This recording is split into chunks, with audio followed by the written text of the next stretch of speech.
बात विभाग में आपका स्वागत है। मैं हूं डॉक्टर देवेंद्र प्रसाद राय। आज मैं आपसे तमिलनाडु में होने वाले राजनीतिक ड्रामे के पर बात करूंगा।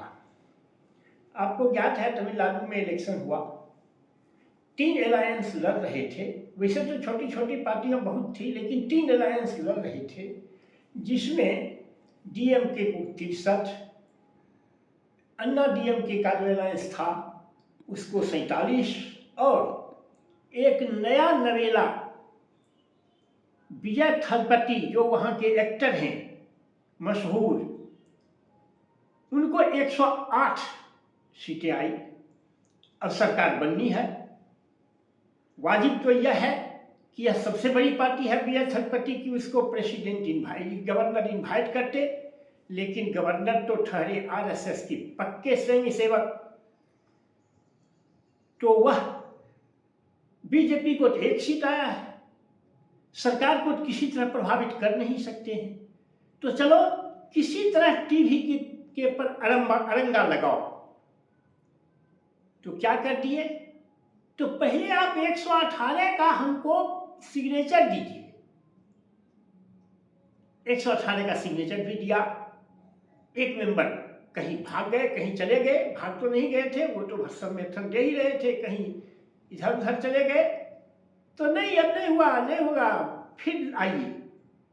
क्या यह ड्रामेबाजी कर रहे हैं? देखिए, देश में आप उदाहरण लीजिए, अटल बिहारी वाजपेयी 1998 में पहली बार, शंकर दयाल शर्मा राष्ट्रपति थे। चूंकि यह सबसे बड़ा दल थे, इनको इन्वाइट किया, यह समर्थन नहीं जुटा पाए, 13 दिनों में ही सरकार गिर गई। ठीक है, जब दूसरी बार फिर हुआ तो उस समय तक एम.के. नारायण थे, उन्होंने कहा कि आप समर्थन का चिट्ठी लाइए। तो एक बार तो आप विजय थलपति को मौका देते, अगर वह नहीं लाता तब दोबारा आप कहते कि तुम समर्थन की चिट्ठी लाओ, तब आपको हम इन्वाइट करेंगे।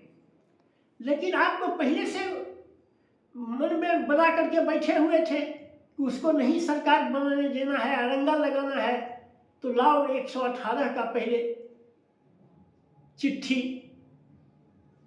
और उसका सिग्नेचर, तब आपको हम बुलाएंगे।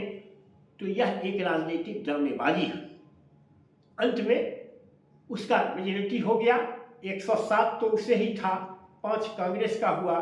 कांग्रेस ने क्यों किया और उसका क्या इम्पैक्ट होगा, इस पर मैं बोल चुका, उस पर एक वीडियो बना चुका, इसलिए उस पर आज मैं नहीं बोलना चाहता। उसके बाद सीपीआई, सीपीएम, सीवीके और ये मुस्लिम लीग, इसके दो हैं, तो हो गए 120। 118 का ही मेजोरिटी चाहिए। अब उनको इन्वाइट किया गया है।